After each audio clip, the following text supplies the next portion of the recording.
Baik, Assalamualaikum warahmatullahi wabarakatuh. Bismillahirrahmanirrahim. Assalatu wassalamu ala asyrofil anbiya'i wal mursalin wa ala alihi wa sahbihi ajma'in.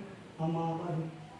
Yang saya hormati Ibu Kepala SD Negeri 14 Kalimantan Selatan, yang dalam hal ini beliau sudah berada di antara kita, Ibu Hasanah, Sarjana Pendidikan Sekolah Dasar.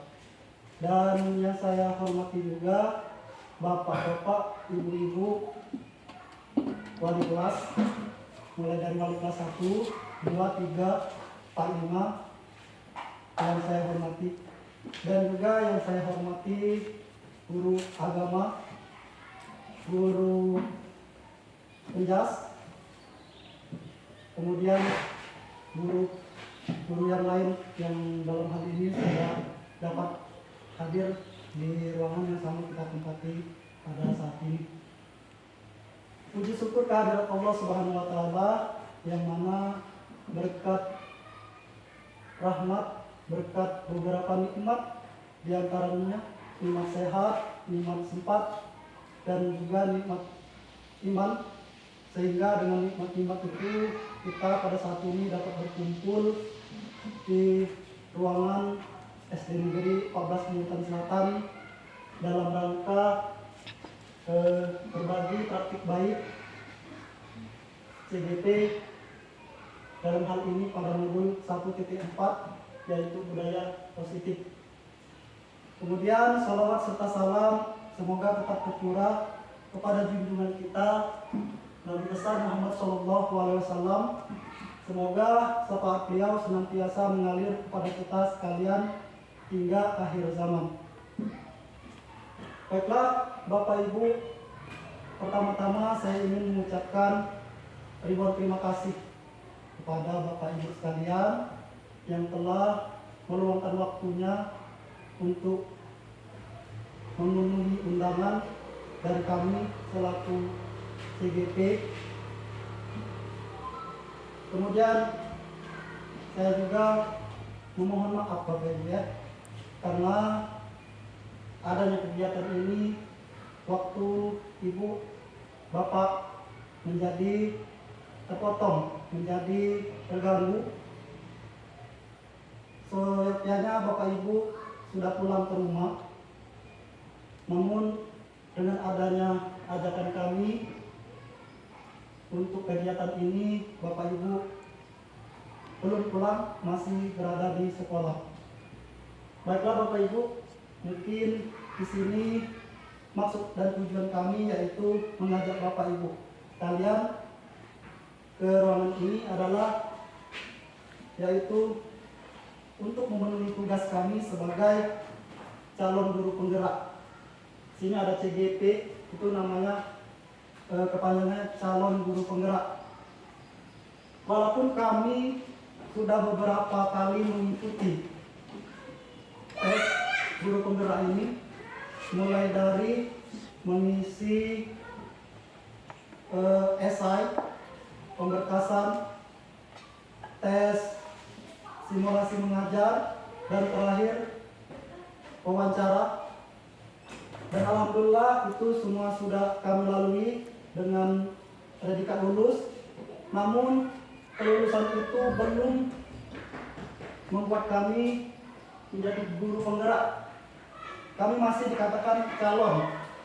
Ibarat PNS itu kan sebelumnya itu ada calon pegawai negeri. Nah di sini juga ada calon guru penggerak. Sebelum kami menuntaskan pendidikan ini selama 6 bulan, Bapak Ibu, kami belum dikatakan guru penggerak tadi, ya. Nah itu. Jadi tadi kami mengatakan bahwa kami itu belajar untuk menyelesaikan ini adalah selama 6 bulan. Nah di sini kami baru 2 bulan lebih, artinya masih belum tuntas tugas-tugas kami.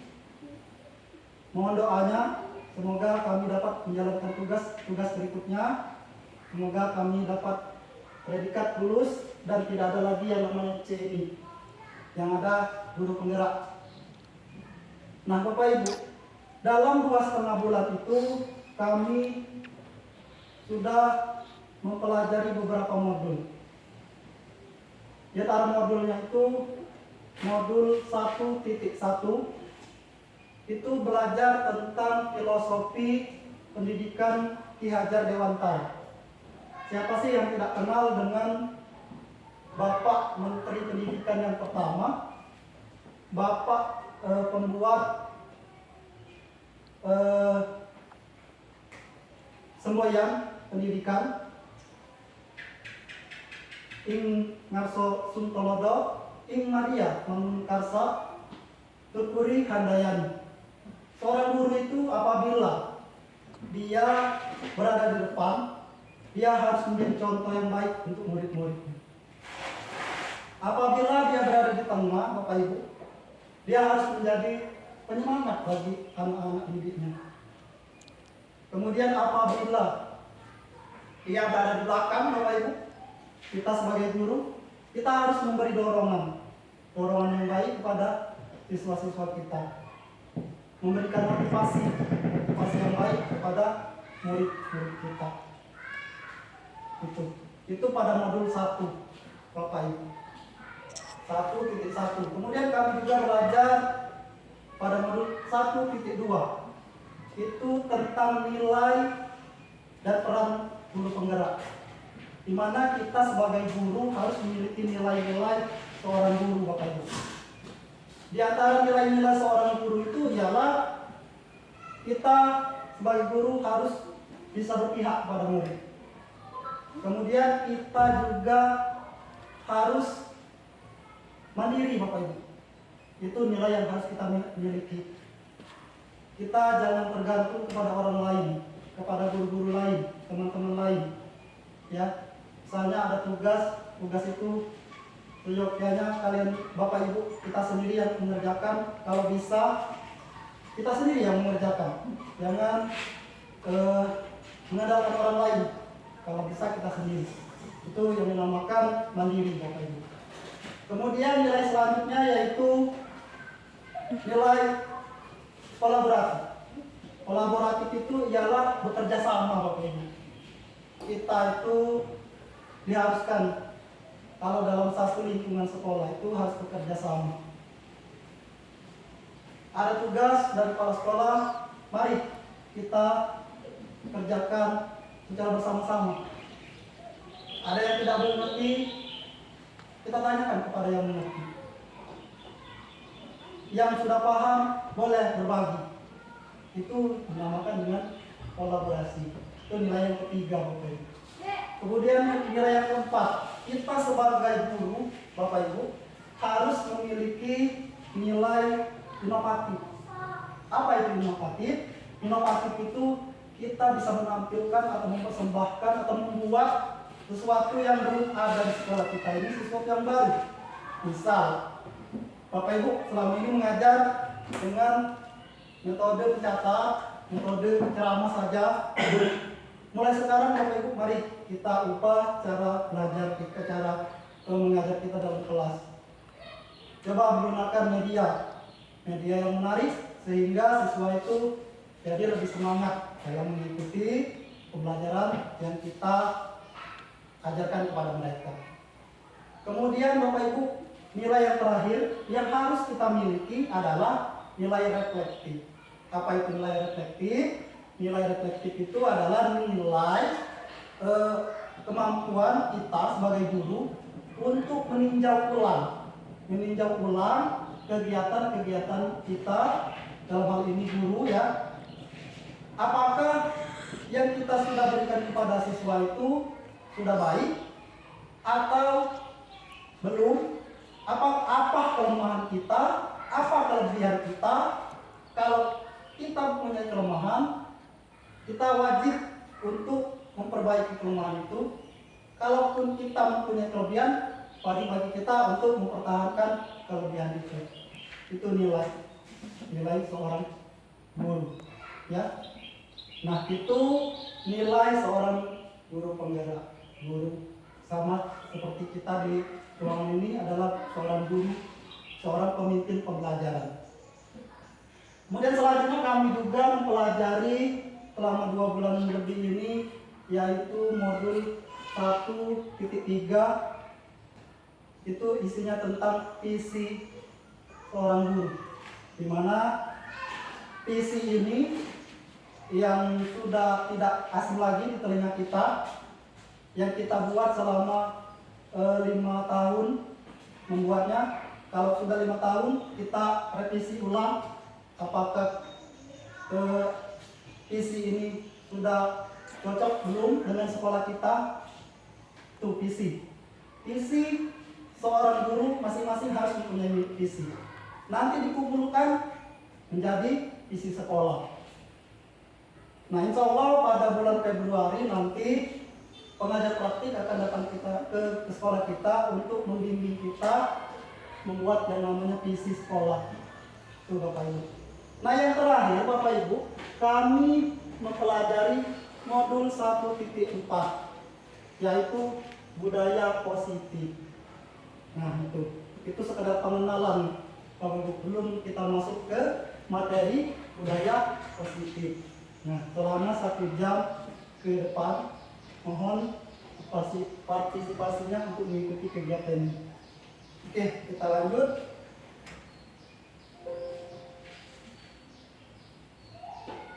Nah, adapun tujuan dari kegiatan kami yaitu CGP, yaitu saya sendiri Bapak Ibu, dapat menyampaikan konsep kunci dalam modul budaya positif. Konsep kunci yang berkaitan dengan budaya positif itu ada beberapa yang harus kita ketahui. Yang pertama yaitu perubahan paradigma belajar. Yang kedua, disiplin positif. Yang ketiga, motivasi perilaku manusia. Yang keempat, kebutuhan dasar manusia. Yang kelima, posisi kontrol. Yang keenam, keyakinan kelas. Yang terakhir yaitu segitiga restitusi. Nah, itu Bapak Ibu ya. Kita lanjut. Nah, tahapan kegiatan kita pada hari ini Bapak Ibu, yaitu yang pertama pembukaan, ya. Kedua berdoa, ketiga speaking, keempat penyampaian materi oleh saya sendiri, kemudian tanya jawab. Apabila waktunya masih ada, nanti kita buka tanya jawab, kemudian penutup, ya Bapak Ibu. Nah, untuk membuka acara ini Bapak Ibu, marilah kita melapaskan lapas basmalah. Bismillahirrahmanirrahim. Baik Bapak Ibu, kita masuk acara kedua yaitu berdoa. Di sini mohon kiranya bantuan pada Bapak temu untuk memimpin doa. Pada Bapak temu kami silakan. Marilah Bapak Ibu sekalian untuk mengambil berkahnya dan hikmahnya bagi serta agar kegiatan kita pada pagi hari ini berjalan tanpa hambatan apapun dan ilmu yang kita dapatkan dapat dibukakan saat kita menjalankan tugas sebagai seorang guru. Marilah kita menundukkan kepala serta mengangkat tangan, berdoa kita dalam hati. Berdoa mulai.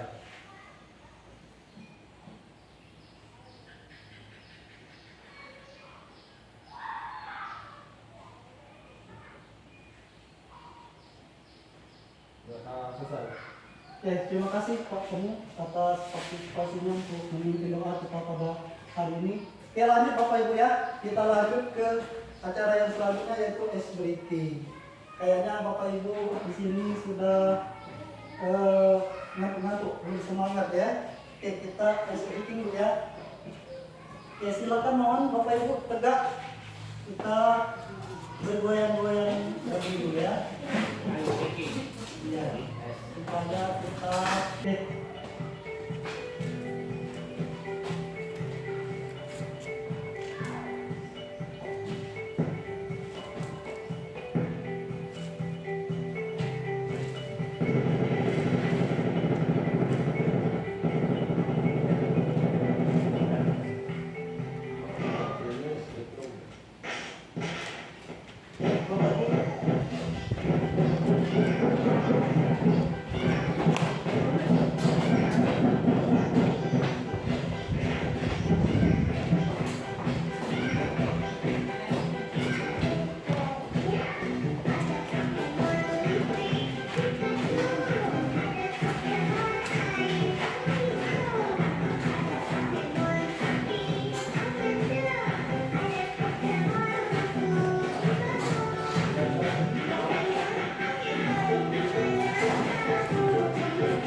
Ini pada, ya. Berarti ada minggu. Oke, kita lanjut ke materi kita Bapak Ibu ya. Materi kita pada siang hari ini adalah tentang budaya positif. Nah, Bapak Ibu, berkaitan dengan budaya positif, saya sudah mendokumentasikan kegiatan-kegiatan yang dinamakan budaya positif. Ada 6 foto ya yang saya potret. Itu adalah kegiatan nyata kita di sekolah kita ya. Yang pertama yaitu ada gambar apa ini, Bapak Ibu? Yang pertama ada siswa dan seorang guru, siswa sendiri memimpin antrian mengambil buku Bapak Ibu ya di pojok baca ya, antrian, namanya antrian ya. Nah, itu merupakan salah satu kegiatan budaya positif yang sudah kita lakukan. Kemudian foto yang kedua, ada foto apa itu Bapak Ibu? Membuat ini yang Bapak Peri kemarin buat ini ya bersama anak-anak, yaitu membuat taman sekolah ya. Nah, ini merupakan kegiatan budaya positif Bapak Ibu. Kegiatan budaya positif. Kemudian dilanjutkan dengan foto yang selanjutnya. Gambar yang selanjutnya itu gambar orang sedang murid kita ya Bapak Ibu ya. Murid kita yang sedang mengikuti upacara. Ada pimpinannya siapa itu? Nah, itu merupakan salah satu contoh kegiatan budaya positif Bapak Ibu yang kita lakukan di sekolah. Kemudian ini selanjutnya ada foto siswa-siswa kita itu membakar sampah ya, secara bergotong royong. Nah, itu dinamakan kegiatan budaya positif Bapak Ibu. Gotong royong membakar sampah. Kemudian lanjutkan foto yang selanjutnya, baris berbaris sebelum masuk kelas. Nah, ini sama saja dengan foto yang ini, itu antrian. Nah, itu merupakan budaya positif yang sudah kita lakukan di sekolah kita Bapak Ibu ya. Lanjut. Nih, foto yang terakhir. Ada siswa bersalaman dengan tuan guru. Nah, ini merupakan budaya positif yang sudah kita lakukan di sekolah kita. Jadi, secara sengaja atau tidak sengaja, Bapak Ibu, kita itu sudah melakukan budaya positif di sekolah kita. Kira-kira Bapak Ibu, apa sih yang dimaksud dengan budaya positif? Setelah mencermati gambar-gambar ini, ada yang bisa berpendapat Bapak Ibu? Ibu Sep, coba Sep. Budaya positif adalah suatu kebiasaan yang bernilai positif. Di dalamnya mengandung sejumlah kegiatan yang mampu menumbuhkan karakter siswa. Ya, sepakat. Jadi suatu pembiasaan Bapak Ibu, budaya positif, pembiasaan positif yang kita lakukan secara berulang-ulang. Ya, misalnya tiap pagi kita menunggu siswa datang, ya saling ke kita, bersalaman kepada kita, kemudian berbaris sebelum masuk. Ini kita lakukan di sekolah kita secara berulang, secara konsisten, hingga siswa kita melakukannya terus menerus. Itu budaya positif. Ada lagi Bapak Ibu yang ingin berpendapat mengenai budaya positif? Ada? Pak Ferry? Ada? Silakan Pak. Budaya positif Ya. di sekolah ialah nilai-nilai keyakinan siswa atau murid-murid agar berkembang menjadi pribadi yang baik. Iya, sepakat. Benar sekali Bapak Ibu. Jadi Tujuan kegiatan positif ini Bapak Ibu, kita itu mendidik supaya anak kita itu menjadi orang-orang yang suka melakukan kebaikan-kebaikan. Misalnya nih, apa kebaikan dari kota ini? Ada nilai gotong royongnya Bapak Ibu ya. Ada nilai gotong royongnya kalau kita lakukan. Itu ya. Kemudian ini juga gotong royong. Ini juga siswa itu menjadi tertib, disiplin. Ini juga datang tepat waktu ya. Itulah budaya positif. Nah, di sini juga saya merangkum Bapak Ibu yang dimaksud dengan budaya positif adalah suatu kegiatan yang dilakukan oleh manusia, dalam hal ini kalau di sekolah itu kita dengan murid kita Bapak Ibu ya. Yang apabila kegiatan itu dilakukan, maka yang melakukan itu akan mendapatkan manfaat baik. Jelas Bapak Ibu ya. Kalau kita melakukan budaya positif, kita akan mendapatkan manfaatnya baik bagi dirinya sendiri maupun orang lain. Dengan budaya positif ini dapat membuatkan karakter siswa sesuai profil pelajar Pancasila. Bapak Ibu, Menteri Pendidikan Kebudayaan itu sudah membuat yang namanya profil pelajar Pancasila. Ada yang masih ingat Bapak Ibu, apa itu profil pelajar Pancasila? Ada berapa? Ada 6 Bapak Ibu ya. Ada 6. Apa saja? Yang pertama, ada yang tahu Bapak Ibu profil pelajar Pancasila? Yang pertama, kita buka ini ya. Oke, nah ini. Yang pertama yaitu beriman bertakwa kepada Tuhan Yang Maha Esa dan berakhlak mulia. Profil pelajar Pancasila. Kemudian berkebinekaan global.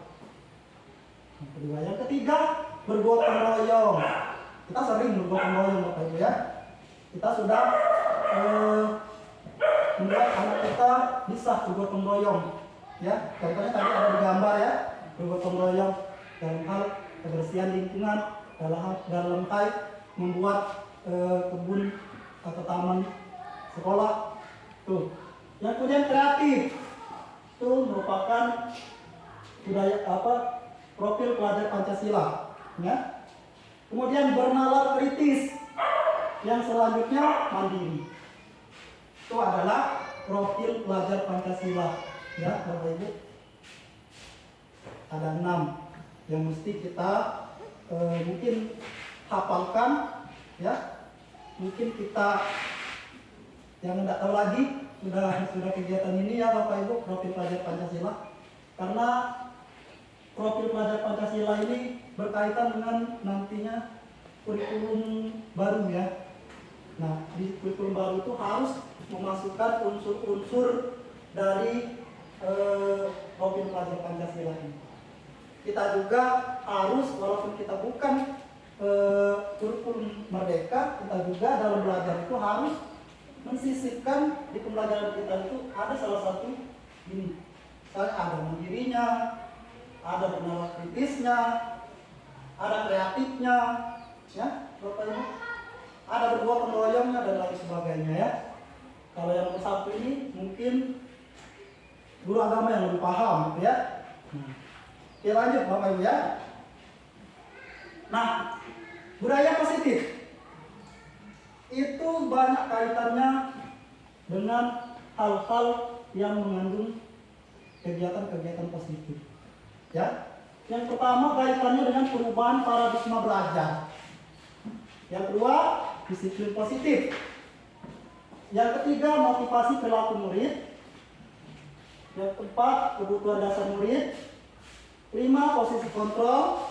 6, keyakinan kelas. Yang terakhir, segitiga restitusi. Mari kita bahas satu persatu Bapak Ibu ya, yang berkaitan dengan budaya positif ya.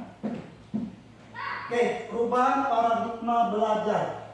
Di situ ada kata-kata paradigma Bapak Ibu. Ada kata-kata paradigma. Apa sih yang dimaksud dengan paradigma? Ya. Mungkin Bapak Pali bisa membacakan slide kita ini. Paradigma itu apa? adalah cara pandang seseorang, dalam hal ini guru, terhadap suatu permasalahan yang mempengaruhinya dalam berpikir. Iya. Perubahan paradigma berarti merubah sudut pandang atau cara pandang terhadap suatu permasalahan. Ya. Jadi itu yang dimaksud dengan paradigma, Bapak Ibu.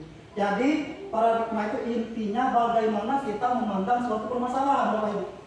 Misal, Bapak Ibu, kita berada di kantor, Bapak Ibu ya. Di luar ada siswa yang ribut. Nah, ketika kita tidak keluar, ada murid yang melapor, Pak, si A dengan si B berbalah.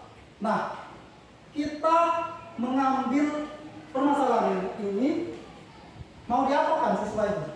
Apakah siswa itu mau kita hukum?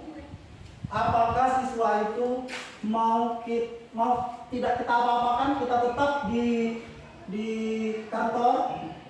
Apakah siswa itu mau kita panggil ke kantor untuk menanya permasalahannya? Nah, itulah yang dinamakan dengan paradigma belajar itu. Ya, bagaimana cara kita memandang sesuatu permasalahan? Ya, yang dimaksud dengan paradigma. Nah, di sini menurut Dr. William Glasser, ya, perubahan seseorang dipengaruhi oleh teori stimulus respon menjadi teori kontrol. Dr. William Glasser ini adalah seorang psikiater dan juga tokoh pendidikan, tokoh pendidikan. Dia memaknai perubahan seseorang itu dipengaruhi oleh teori stimulus respon menjadi teori kontrol. Ya, jadi begini, misal Pak Hamid misalnya, sebentar lagi kita akan menghadapi yang namanya ujian akhir, misal ya, ujian akhir. Pak Hamid ini kan membuat soal misalnya. Nah, datang seorang orang tua, ya, meminta kunci jawaban soal-soal yang dibuat oleh Pak Hamid. Nah, kira-kira mau dikasih jawabannya, ya, atau tidak, Pak Hamid? Tidak. Tidak. Kalau seandainya Pak Hamid perlu uang misalnya saja Pak Hamidnya bukan asli ya, didatangi di sekolah atau di rumah dikasih uang. Nah, orang tua tersebut minta kepada Pak Hamid, masih tetap mau minta kunci jawaban. Apakah jawabannya Pak Hamid tetap dengan pendirian yang pertama? Masih tetap. Tidak ya? Tidak. Iya. Nah, di sini Bapak Ibu ada orang tua, ada Pak Hamid. Siapa yang memberi stimulus? Siapa yang memegang kontrol, Bapak Ibu?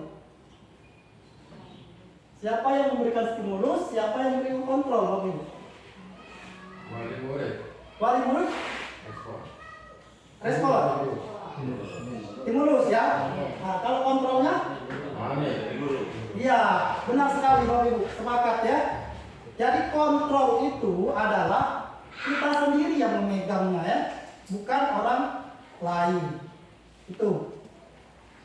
Kalau seandainya seorang murid, Bapak Ibu, kita paksa, saya ingin berbuat misalnya menyuruh murid datang ke sekolah pagi-pagi, ya. Datang sekolah pagi-pagi. Itu siapa yang mengontrol diri? Apakah murid? Apakah guru? Guru. Mengontrol.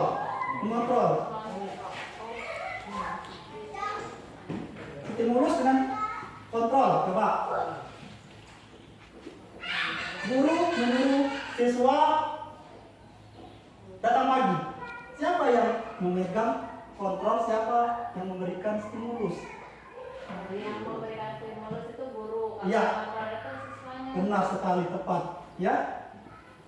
Jadi yang memegang kontrol itu adalah murid. Ya. Oke. Kita lanjut ya. Nah, ini adalah kesalahan miskonsepsi makna kontrol, Bapak Ibu. Ya. Kadang membuat kita bingung, ya. Ada beberapa hal yang mengalami miskonsepsi. Apa itu miskonsepsi? Salah konsep, salah arti, Ya, makna kontrol. Yang pertama yaitu ilusi guru mengontrol murid. Yang kita bahas tadi ya. Guru menyuruh murid datang pagi. Siapa yang dikontrol? Sebenarnya yang mengontrol itu murid sendiri. Kalaupun murid itu mau datang pagi, berarti murid itu mengizinkan dirinya. Bukan kita yang mengontrolnya, Bapak Ibu. Ya, bukan kita yang mengontrolnya, salah. Ya, itu. Yang kedua, ilusi bahwa semua penguatan positif, efektif dan bermanfaat. Sini ada kata-kata penguatan positif. Pasti penguatan positif.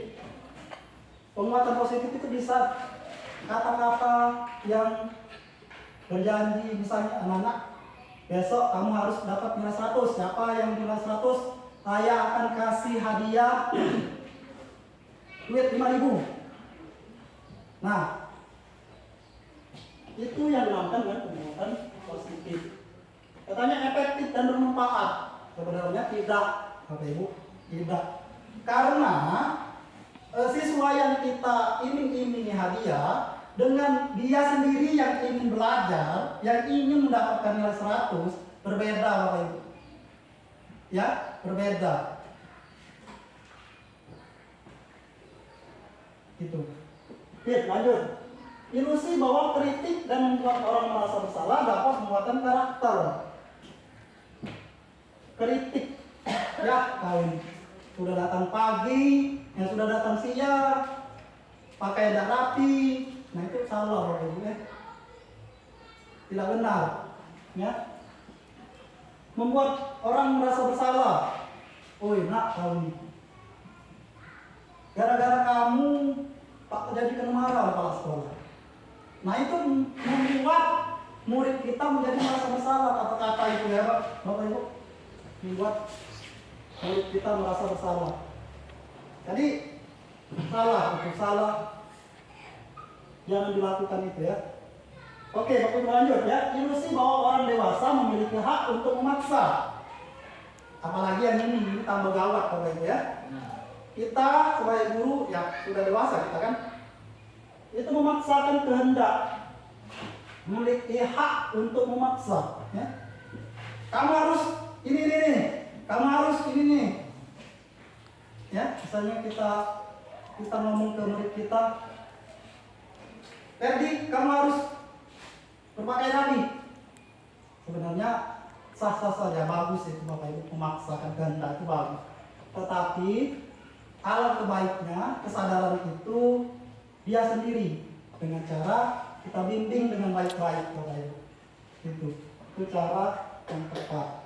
Oke, lanjut Bapak Ibu ya.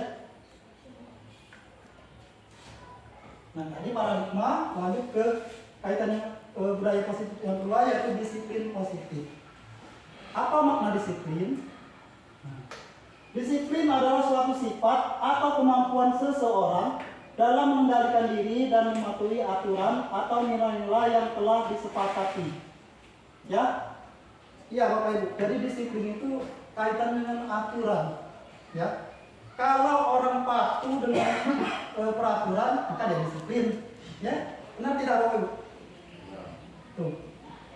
Kalau dia tidak disiplin, misalnya Bapak Ibu, di sekolah mempunyai aturan harus hari Senin memakai baju merah putih ya untuk siswanya. Nah ada siswa yang tidak memakai, ada siswa yang memakai baju olahraga, Bapak Ibu. Nah itu disiplin atau tidak? Tidak, Bapak Ibu ya, tidak.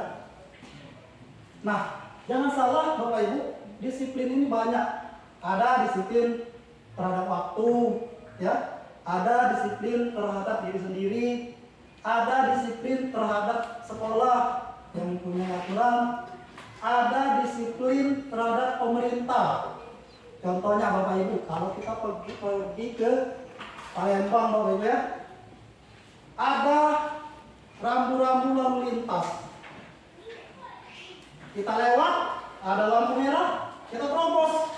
Apakah kita itu disiplin Bapak Ibu? Tidak. Tidak ya Bapak Ibu. Tidak. Nah itu namanya disiplin terhadap pemerintah. Kalau lihat disiplin. Karena dengan disiplin ini kita wajib membuat anak menjadi disiplin dengan cara yang baik. Oke, lanjut. Nah, kaitan dengan disiplin tadi, apabila siswa melakukan kedisiplinan-disiplinan di sekolah, maka dia akan mendapatkan nilai-nilai kebajikan universal. Ya, nilai-nilai kebajikan universal. Arti universal itu dapat diterapkan di siapa saja, Bapak Ibu. Ya, mau dia bahasa apa, bahasa ini, bahasa itu, mau dia agama Islam, agama lain, mau dia kalau di kita tidak ada ya, mau apa daerah luar negeri, pokoknya dia bisa diterapkan di semua siswa. Ya, alhamdulillahnya semua siswa kita ini berasal dari daerah yang sama, ya Bapak Ibu, bahasa yang sama, mungkin bahasa daerah, ada yang bahasa Pemungutan, ada yang bahasa Pegagan, cuma dua itu, ya. Tapi di sini kita satukan dalam belajar itu, yaitu memakai bahasa Indonesia. Nah, apa sih yang dimaksud dengan nilai-nilai kebajikan? Nilai-nilai kebajikan adalah sifat-sifat positif manusia yang merupakan tujuan mulia yang ingin dicapai setiap individu. Contoh nilai kebajikan universal adalah tadi profil pelajar Pancasila. Ada berapa tadi Bapak Ibu? Profil pelajar Pancasila ada 6 ya. Yang pertama tadi beriman dan bertakwa pada Tuhan yang Maha Esa, berakhlak mulia. Kemudian yang terakhir apa yang terakhir? Ada berbuat meroyong tadi Bapak Ibu ya. Itu. Nah, itu contoh nilai kebajikan. Contoh lainnya Bapak Ibu ada di tabel. Nah ini, ya. Kalau kita menerapkan disiplin di sekolah, siswa kita itu akan peduli, akan rajin, integritasnya tinggi, rasa hormat, ya, keterus-terangan, ini jujur Bapak Ibu ya. Kemudian keberanian sampai dengan pengertian, tolong menolong dan lain sebagainya ya. Ini nilai-nilai kebajikan universal. Nah, nilai-nilai ini bisa kita terapkan, bisa kita berikan ajarkan kepada siswa-siswa kita. Ya, oke lanjut ya. Nah, kaitan budaya positif selanjutnya yaitu motivasi perilaku manusia. Menurut Diane Gosson dalam bukunya Restructuring School Discipline, ya, menyatakan ada 3 motivasi perilaku manusia. Apa itu tiga itu? Yang pertama, siswa itu disiplin hanya untuk menghindari ketidaknyamanan atau hukuman. Misal ada siswa pagi-pagi datang, dia itu datang pagi hanya karena takut kena marah, Bapak Ibu. Ya. Karena yang namanya kena marah itu ya tidak nyaman, ya Bu. Kita saja kalau kena marah ya tidak enak rasanya ya. Nah, itu merupakan motivasi perilaku manusia yang pertama, untuk menghindari ketidaknyamanan atau hukuman.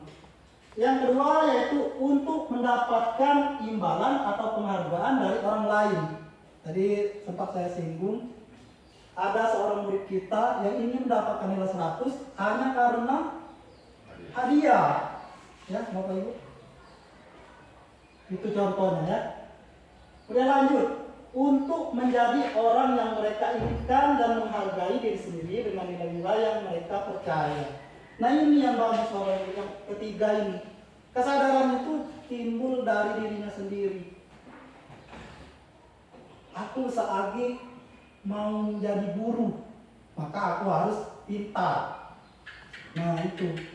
Bukan karena dia, misal aku mau datang pagi-pagi karena Aku tidak ingin ketinggalan pelajaran. Aku ingin membantu guru membersihkan sekolah misalnya. Nah itu kan motivasinya itu dari dirinya sendiri, ya, dari keinginan mereka sendiri. Nah itu Bapak Ibu. Jadi kalau 1 dengan 2 itu merupakan motivasi dari luar, eksternal, dari orang lain. Kalau murid dari gurunya, ya, bukan dari dirinya sendiri. Nah kalau yang ketiga itu motivasi internal atau intrinsik, ya, dari dalam diri. Nah ini yang bagus, yang ketiga ini Bapak Ibu, ya, itu mengenai motivasi perilaku manusia, ya Bapak Ibu.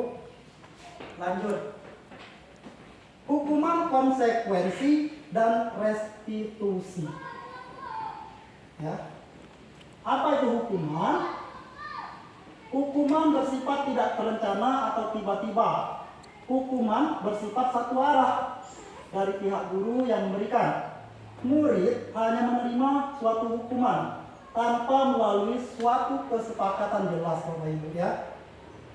Misal kita belajar, Bapak Ibu, ya, dalam kelas. Ada siswa kita main lato-lato, ya, di belakang.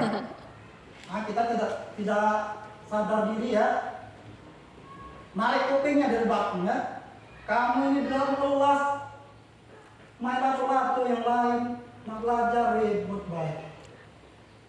Nah itu kan spontan, tidak ada kesepakatan antara guru dengan murid. Kalau kamu main lato-lato, kamu akan mendapatkan apa misalnya? Itu namanya hukuman, Bapak Ibu, ya. Sepihak dibuatnya, kita saja yang melakukan tanpa diketahui oleh siswa kita. Itu hukuman. Kemudian sementara disiplin dalam bentuk konsekuensi. Sudah terencana ya Bapak Ibu, ya. Sudah terencana atau sudah disepakati, sudah dibahas dan disetujui oleh murid dan guru. Umumnya bentuk-bentuk konsekuensi dibuat oleh pihak guru atau sekolah, dan murid sudah mengetahui sebelumnya konsekuensi yang akan diterima bila ada pelanggaran. Ya Bapak Ibu, contohnya Bapak Ibu, kita membuat yang namanya keyakinan kelas atau peraturan kelas, Bapak Ibu. Nah, peraturan itu dibuat bukan kita sendiri, Bapak Ibu, yang membuat, tapi bekerja sama, berkolaborasi dengan kita, dengan siswa. Anak-anak, hari ini kita akan membuat keyakinan kelas. Apa Pak keyakinan kelas? Keyakinan kelas itu adalah suatu tindakan yang nanti tujuannya adalah untuk membuat kalian disiplin, anak-anak. Jadi keyakinan kelas ini jangan dilanggar. Contohnya, kita berikan contoh satu. Kelas harus bersih. Satu, itu keyakinan kelasnya, atau peraturan kelasnya, ya. 2, berpakaian yang rapi. Nah, apabila keyakinan kelas ini dilanggar oleh siswa-siswa kita, maka kita bisa memberikan konsekuensinya, ya. Tuh, bukan hukuman Bapak Ibu, beda dengan hukuman, ya. Karena ini kita berjanji dulu, kita dengan siswa, itu konsekuensi. Selanjutnya restitusi. Restitusi merupakan proses kolaborasi, ya, masih kolaborasi antara guru dengan siswa, ya, yang mengajarkan murid untuk mencari solusi untuk masalah mereka dan membantu murid berpikir tentang orang seperti apa yang mereka inginkan dan bagaimana mereka harus memperlakukan orang lain. Itu restitusi. Jadi siswa itu sendiri menyelesaikan permasalahan itu, ya, tentunya dengan pancingan-pancingan kita, dengan pertanyaan-pertanyaan yang membuat dia itu berpikir, oh begini loh, oh perbuatan ini tidak boleh, aku harusnya seperti ini. Nah itu Bapak Ibu, ya, itu yang dinamakan restitusi. Lanjut Bapak Ibu ya. Nah, selanjutnya kebutuhan dasar manusia dan dunia berkualitas. Di sini kebutuhan dasar manusia ada 5, Bapak Ibu. Yang pertama bertahan hidup. Kalau dalam bahasa Inggrisnya survival, ya. Bertahan hidup ini contohnya makanan, pangan, papan, ya. Nah, itu harus dipenuhi oleh murid-murid kita, Bapak Ibu. Misal siswa tidak makan, Bapak Ibu, apakah siswa itu belajarnya akan terganggu? Pasti, Bapak Ibu, ya. Pasti terganggu.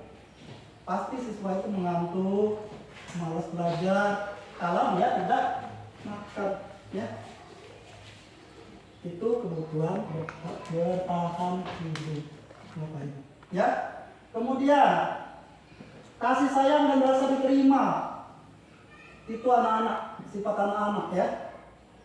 Dia perlu dikasih sayang, Bapak Ibu, ya.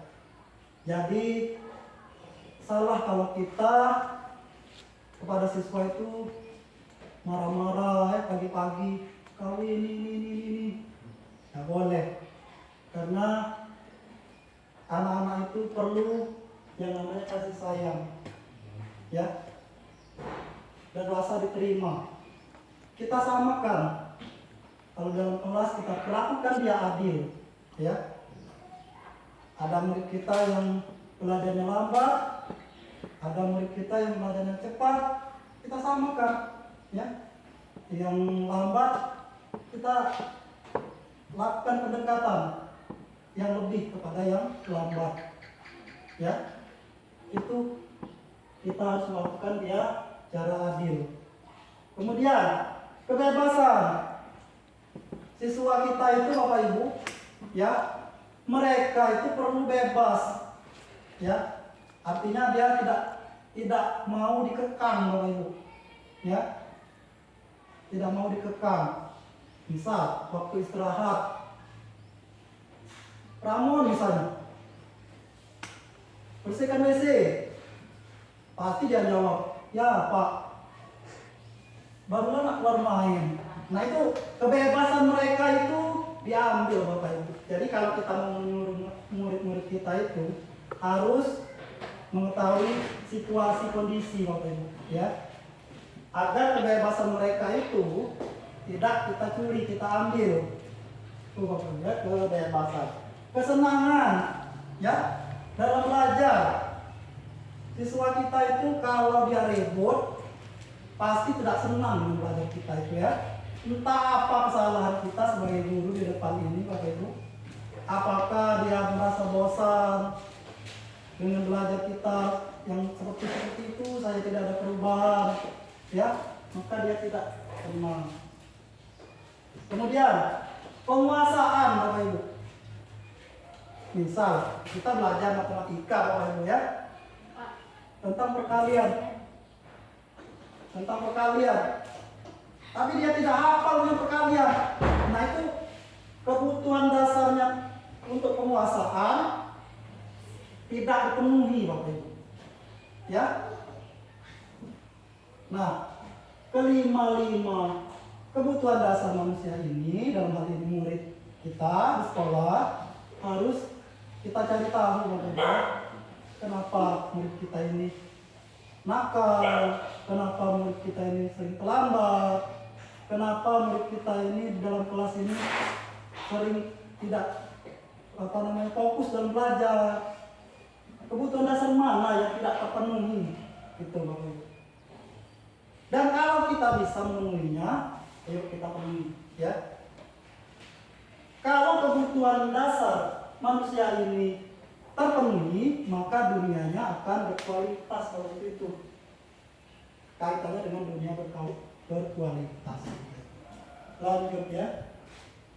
Nah, posisi kontrol. Oke, Bapak Ibu, sebelum kita bahas posisi kontrol, kita saksikan video selanjutnya, ya.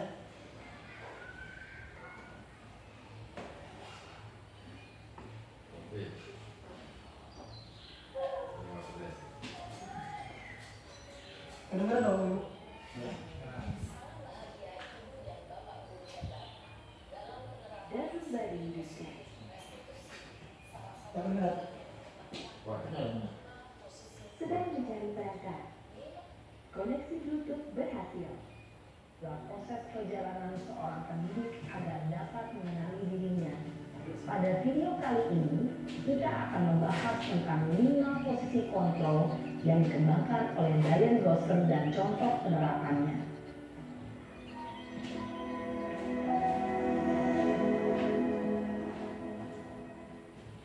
5 posisi kontrol itu adalah 1. Posisi penghukum 2. Posisi pembuat merasa bersalah 3. Posisi teman 4. Posisi pemantau atau monitor dan 5. Posisi manajer. Untuk lebih memahami kelima posisi tersebut, mari kita saksikan kasus Naren yang terlambat hadir 20 menit di sekolah dan melihat bagaimana kelima posisi kontrol dalam menghadapi masalah tersebut.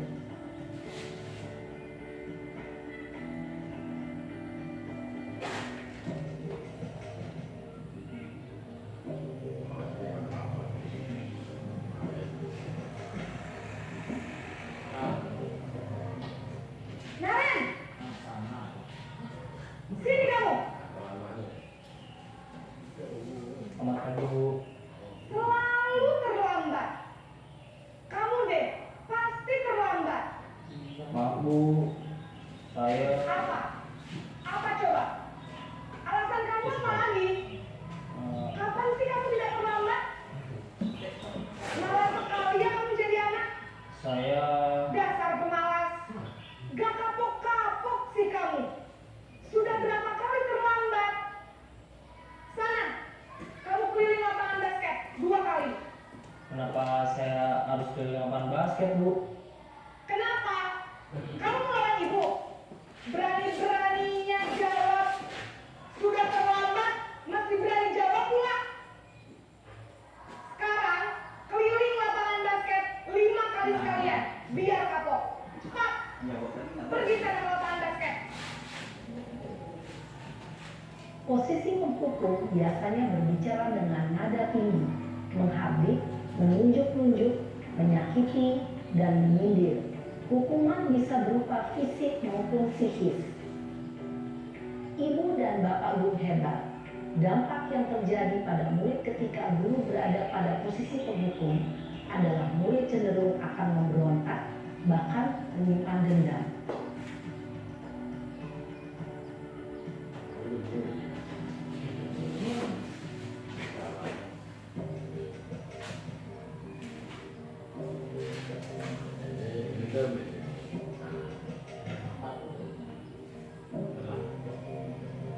Naren!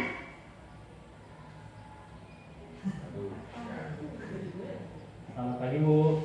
Naren, kamu kenapa terlambat lagi, nak? Ya Tuhan, Naren, kamu senang ya bikin ibu susah ya? Kalau kamu terlambat lagi, nanti ibu yang ditegur bapak kepala sekolah, nak. Disangka ibu tidak bisa membina kamu. Duh, gimana ini? Maaf, Bu.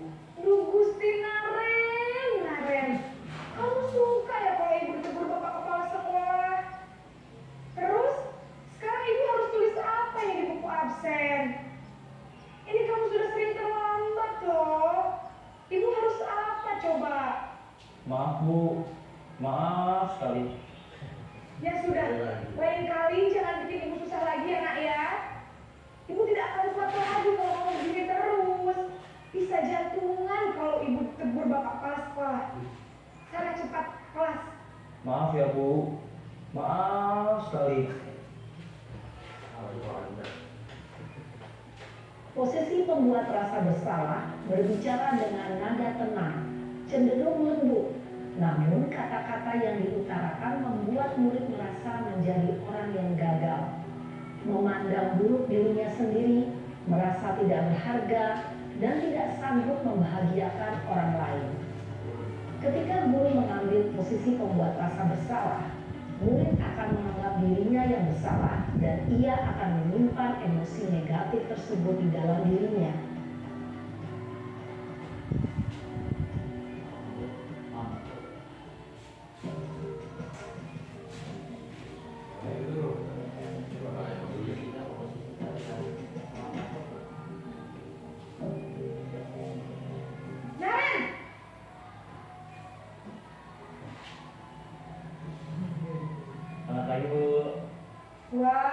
sudah jam berapa ini nak?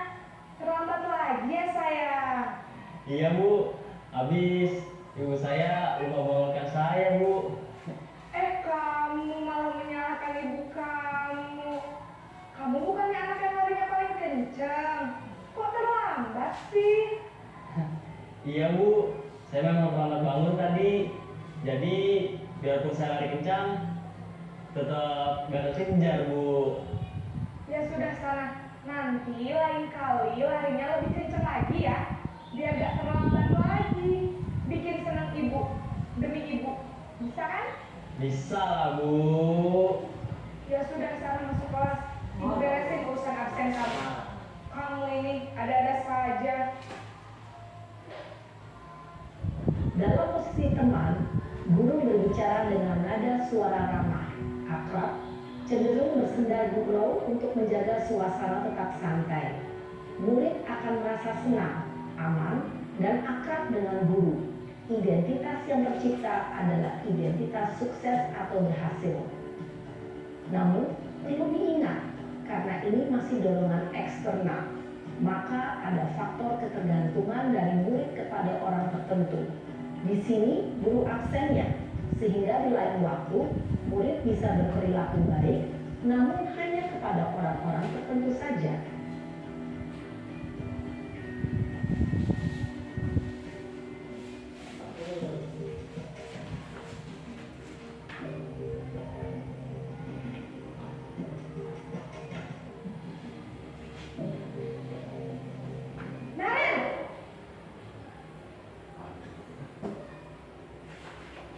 Selamat pagi Bu. Naren, apa peraturan sekolah kita tentang jam berapa kita harus masuk sekolah, nak? Kita harus di sekolah jam 7 Bu. Iya betul, sekarang sudah jam 7.20. Naren sudah tahu konsekuensinya jika terlambat hadir. Paham Bu. Saya harus tinggal kelas pas jam istirahat selama 20 menit. Iya benar, konsekuensinya demikian. Jadi nanti jam 9.30 pas istirahat, kamu harus tinggal di kelas, kerjakan tugas tambahan untuk ketertinggalan kamu, ya? Baik Bu. Posisi pemantau mengandalkan penghitungan atau data untuk mengontrol murid. Guru mengarahkan murid berdasarkan peraturan dan konsekuensi. Seorang pemantau menunjukkan bahasa tubuh dan ekspresi wajah yang datar dan cenderung formal.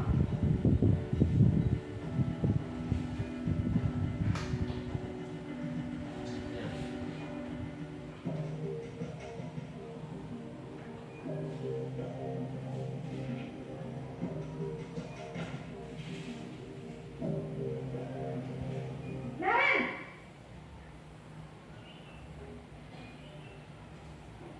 Selamat pagi Bu. Selamat pagi, Naren. Maaf Bu, saya terlambat. Iya, sekolah masuknya jam 7, sekarang sudah jam 7.20. Jadi sekarang bagaimana ini, Naren? Maaf Bu, saya lupa setel alarm saya semalam.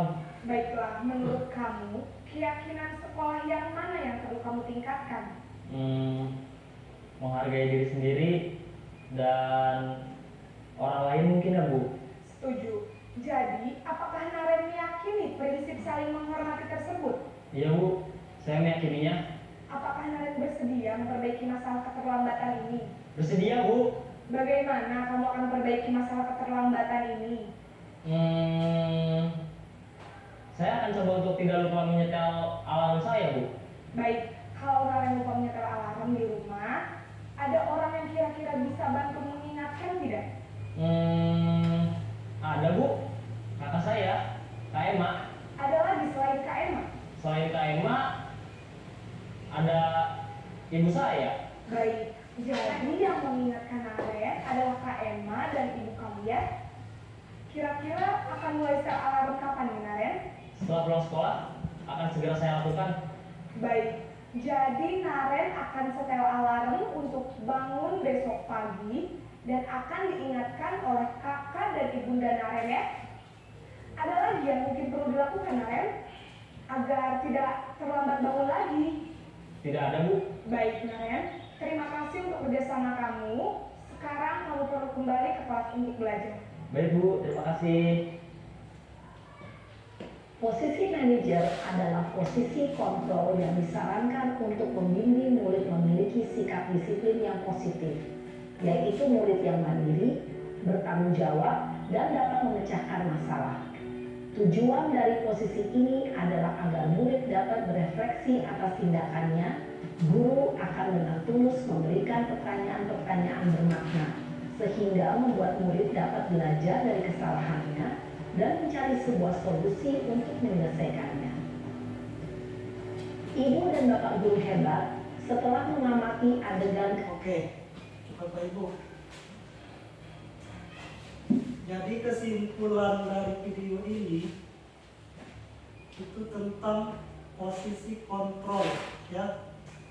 Ada berapa posisi kontrol yang dipaparkan dalam video tadi, Bapak Ibu? 5. Ada 5 ya. Nah, ini, ya. Pertama, dia mencontohkan posisi kontrol seorang guru penghukum, ya. Kalau seorang guru penghukum biasanya itu dia kalau memanggil siswanya, kalau memarahi siswanya bernada tinggi, Bapak Ibu, ya. Tinggi. Dia bisa menghukumnya itu bisa hukuman secara verbal, Bapak Ibu. Verbal itu secara kata-kata, Bapak ya, ucapan, ataupun fisik, ya. Bisa lari, tadi kan dicontoh lari kamu dua kali keliling lapangan sekolah, itu fisik. Setelah siswanya menjawab 5 kali ditambahnya, ya. Itu Bapak Ibu, itu penghukum. Kemudian pembuat merasa bersalah. Kalau pembuat merasa bersalah ini dia tidak tinggi, datar nadanya, ya, dan mendayu-dayu. Naren. Apakah kamu sadar dengan perbuatan kamu? Seperti itu, ya, nadanya. Itu pembuat merasa bersalah, ya. Kemudian seorang teman, ya, guru dan siswa itu sama, jadi sebagai teman, dia sok akrab, ya. Nah itu. Kemudian pemantau. Nah, di pemantau ini Bapak Ibu dia menggunakan data. Contohnya tadi jam berapa sekarang, Maren? Jam 7, ya. Kamu sekarang sudah telat berapa menit? Itu datanya menggunakan jam. Kita menggunakan buku-buku, Bapak Ibu, buku catatan, ya. Itu pemantau, ya. Nah di K13 kita kemarin disuruh Pak Adil membuat jurnal. Nah itu posisi pemantau, Bapak Ibu, ya. Siswa kita itu yang sering terlambat siapa saja, ada jurnalnya, ya. Siswa kita itu yang kalau berdoa serius atau tidak, ada jurnalnya, ya. Itu posisi pemantau, ya. Kemudian yang terakhir posisi manajer. Dari kelima posisi kontrol ini, Bapak Ibu, ya, jangan sampai kita memakai posisi penghukum. Karena posisi penghukum ini cenderung menyakiti siswa. Dia akan ingat selamanya kita. Wah, Bapak itu adalah guru saya. Bapak itu pemarah. Pasti ada ingatan seperti itu, Bapak Ibu. Jangan sampai kita itu kalau bisa Pak itu orangnya baik, kalau ngajar merasa senyum, pokoknya baik, yang baik-baik disebutkannya. Kalau bisa seperti itu Bapak Ibu kita, ya. Jangan pada ingatan siswa itu terkenang di ingatannya itu, wah Pak Benis, wah Pak Killer. Kalau zaman SMA saya dulu itu, wah Pak itu Pak Killer, ya. Jangan sampai, karena posisi itu posisi yang kurang bagus, ya. Nah, kita lanjut Bapak Ibu. Agak dipercepat Bapak Ibu, ya, karena waktunya sudah lewat. Nah ini posisi kontrol, ya. Kalau berdasarkan motivasi itu ada motivasi eksternal dan motivasi intrinsik yang saya jelaskan di awal tadi ya. Nah, kalau penghukum, pembuat orang merasa bersalah, teman, pemantau, itu motivasinya masih dari orang lain, dari luar, ya, dengan kata-kata gurunya di sini, ya, dengan suruhan gurunya, dia melakukan sesuai dengan yang orang lain instruksikan. Itu motivasi dari luar. Nah, kalau manajer itu motivasi dari dalam diri. Jadi dari 5 posisi kontrol itu, yang paling bagus dilakukan adalah posisi manajer. Karena apa? Karena posisi kontrol manajer ini, dia berusaha mencari solusi sendiri. Ya, tadi kan dicontohkan di posisi manajer, Naren kenapa datang terlambat? Dia berpikir kan, kenapa saya datang terlambat? Oh, ternyata lupa menyetel alarm, ya. Nah, bagaimana menurut Naren solusi kamu datang terlambat?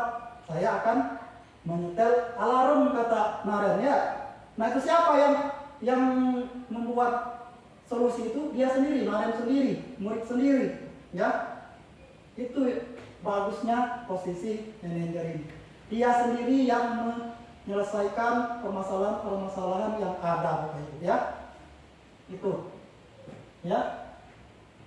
Kalau dikaitkan dengan identitas, Bapak Ibu, ya. Kalau penghukum dengan pembuat orang merasa bersalah, identitasnya itu kita tuh gagal, Bapak Ibu. Ya. Jadi jangan sampai kita gagal sebagai guru, jangan sampai kita gagal, ya. Kalau berhasil itu teman, pemantau, dan manajer. Itu dikatakan guru mengontrol murid berhasil, sudah ya. Kalau dia memposisikan dirinya sebagai teman, pemantau, ataupun manajer. Ya, coba lanjut karena waktunya sudah agak sedikit lagi. Kita lanjut ke keyakinan kelas. Tadi saya sudah singgung, Bapak Ibu, keyakinan kelas. Nah, sebelumnya ada pertanyaan, Bapak Ibu.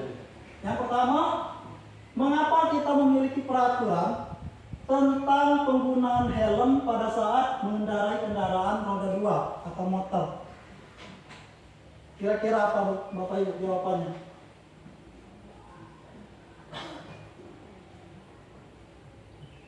Ada aturan larangan penggunaan helm. Kalau tidak menggunakan helm, kena tilang, Bapak Ibu, ya. Ya. Kenapa begitu? Karena apa? Untuk keselamatan. Nah, untuk keselamatan. Ya, sepakat. Untuk keselamatan. Pertanyaan kedua, mengapa kita memiliki peraturan tentang penggunaan masker dan mencuci tangan setiap saat? Kesehatan. Untuk kesehatan. Nah, adanya unsur keselamatan dengan unsur kesehatan itulah tujuan dari kita membuat keyakinan kelas ini, Bapak Ibu. Ada tujuan kebajikan-kebajikan yang akan kita dapatkan. Tadi kalau tidak memakai helm dia tidak selamat, ya. Kalau dia memakai helm, kalau dia selamat. Nah, itu tujuannya, Bapak Ibu, ya. Itu tujuan keyakinan kelas atau peraturan kelas tadi. Lanjut. Jadi ini pengertian dari keyakinan kelas. Keyakinan kelas adalah nilai-nilai kebajikan universal yang disepakati secara tersirat dan tersurat, ya. Kalau tersirat itu secara omongan saja, Bapak Ibu, ya. Kalau tersurat ya ditulis. Nah, ini kemarin kami buat keyakinan kelas, ya, ditempel, ya. Ditempel di dinding besar-besar, misalnya keyakinan kelas. 1 apa, 2 apa, ya, peraturannya, sebelahnya, ya, itu. Nah, keyakinan kelas ini harus bisa diterapkan kepada siswa-siswa kita di sekolah, ya. Bapak Ibu, lanjut. Nah, ini contoh-contoh kesepakatan atau keyakinan kelas, ya. Tuh, ya. ada menjaga kebersihan kelas, ada saling menghargai, ya, dan lain sebagainya. Ada semangat belajar. Kemudian yang di sebelahnya ada peraturan kelas. Keyakinan kelas dengan peraturan kelas beda, Bapak Ibu ya. Kalau keyakinan kelas itu dibuat tidak hanya berlaku dalam kelas. Kalau peraturan, ya, peraturan itu bisa di luar kelas, ya, bisa. Itu bedanya ya. Ini. Lanjut. Nah, pembentukan keyakinan kelas. Ini adalah poin-poin kalau kita ingin membentuk keyakinan kelas, ya. Keyakinan kelas bersifat lebih abstrak daripada peraturan. Kalau peraturan itu ya lebih rinci dan konkret, ya. Lebih abstrak, artinya lebih bisa dipakai secara banyak hal, ya. Misal, kelas harus bersih, ya. Nah, harus bersih itu apa saja? Banyak, ya. Misal, tidak ada sampah, ya. Tidak ada coret-coretan. Nah, itu abstrak dalam mengandung arti yang multi arti, multinya banyak, artinya banyak, ya. Kalau peraturan dia konkret, jelas. Misalnya tidak boleh mencoret-coret kelas atau dilarang membuang sampah sembarangan. Nah, itu peraturan, ya. Dia lebih jelas, lebih apa? Nanti.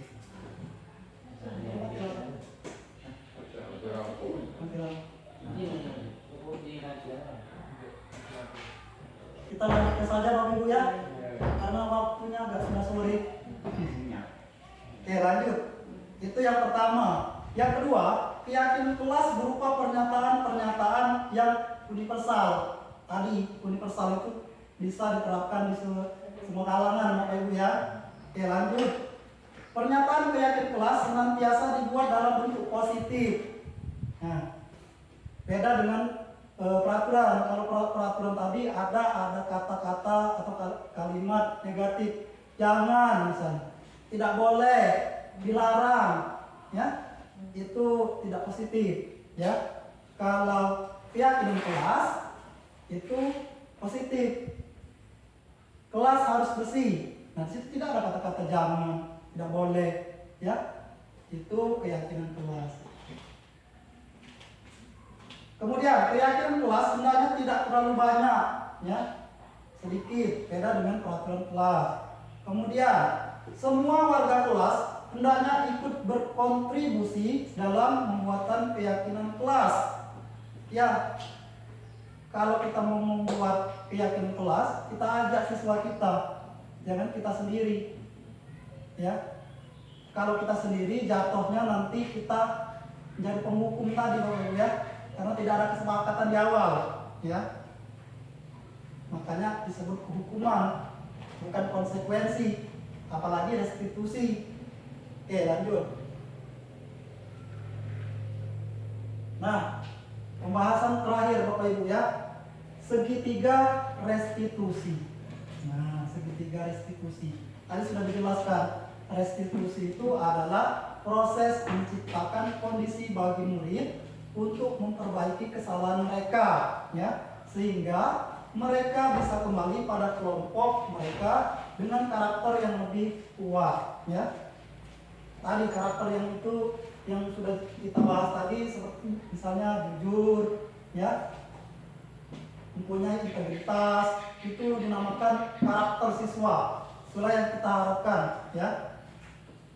Restitusi juga adalah proses kolaboratif yang mengajarkan murid untuk mencari solusi atas permasalahan yang ia hadapi dan membantu murid berpikir tentang orang seperti apa yang mereka inginkan dan bagaimana mereka harus memperlakukan orang lain, ya Bapak Ibu, ya. Oke, lanjut. Dinamakan segitiga restitusi Bapak Ibu karena ada 3 langkah yang harus kita ambil, ya. Langkah yang pertama yaitu menstabilkan identitas. Ya. Langkah yang kedua yaitu validasi tindakan yang salah. Tuh Bapak Ibu ya. Kemudian langkah yang ketiga menanyakan keyakinan kelas. Nah, Ren, keyakinan kelas yang seperti apa yang kamu percayai? Oh, mungkin untuk menghormati orang lain, Bapak Ibu, menghargai orang lain. Itu bentuk keyakinan kelasnya. Tuh. Lanjut. Nah, ini segitiga restitusi. Contoh-contohnya, contoh ucapan-ucapan yang kita ambil pada saat kita menstabilkan identitas. Misalnya, ada siswa kita yang mempunyai permasalahan, ya. Misalnya siswa kita itu di dalam kelas mencontek. Kita panggil ya ke kelas ya Bapak Ibu. Misalnya A, kamu tadi Bapak lihat mencontek, benar tidak? Benar Pak. Nah, kira-kira semua orang itu pernah tidak melakukan kesalahan seperti itu? Oh iya Pak, pernah. Nah, kemarin si A tadi ya, semua orang itu memiliki kesalahan ya. Namun, nah ada kata namanya. Namun kita tidak boleh mengulangi kesalahan yang sudah kita lakukan. Itu namanya menstabilkan identitas. Kemudian Bapak Ibu, langkah yang selanjutnya yaitu memvalidasi tindakan yang salah. Ya, kata-kata yang bisa kita pakai di validasi tindakan yang salah adalah, contohnya, kamu tentu punya alasan kenapa kamu melakukan itu. Nah, itu bisa kita pakai kata-kata seperti itu. Ya, kenapa kamu melakukan itu? Nah itu namanya validasi tindakan yang salah. Kemudian yang terakhir, menanyakan keyakinan kelas. Ya, menanyakan keyakinan kelas. Kita tanyakan karena kita sudah buat ya bersama di awal beberapa poin keyakinan kelas, misalnya menjaga kebersihan. Kita lihat di kelas kotor, kita tinggal tanyakan keyakinan kelas nomor berapa nak yang telah kamu langgar. Nah, itu menanyakan keyakinan kelas Bapak Ibu. Nah, Bapak Ibu, mungkin itu saja pembahasan budaya positif yang sudah kami buat Bapak Ibu. Mohon maaf Bapak Ibu ya, karena waktunya agak melebihi batas. Tadinya hanya sejam, ini lebih Bapak Ibu. Mohon maaf Bapak Ibu ya. Oke Bapak Ibu, mungkin untuk acara tanya jawab kita bisa tanyakan di grup kita WA Bapak Ibu ya. Kalau saya ingin bertanya Bapak Ibu, silakan ya. Nanti kalau bisa saya jawab. Kalau tidak bisa saya jawab, saya tanyakan dengan teman-teman ya yang bisa menjawab. Insya Allah pertanyaan-pertanyaan itu akan kita selesaikan ya Bapak Ibu. Oke, baiklah Bapak Ibu, untuk menutup acara kita pada pagi hari ini, marilah kita tutup dengan membacakan hamdalah. Alhamdulillah. Saya akhiri dengan ucapan wabillahi taufiq wal hidayah. Wassalamualaikum warahmatullahi wabarakatuh. Waalaikumsalam.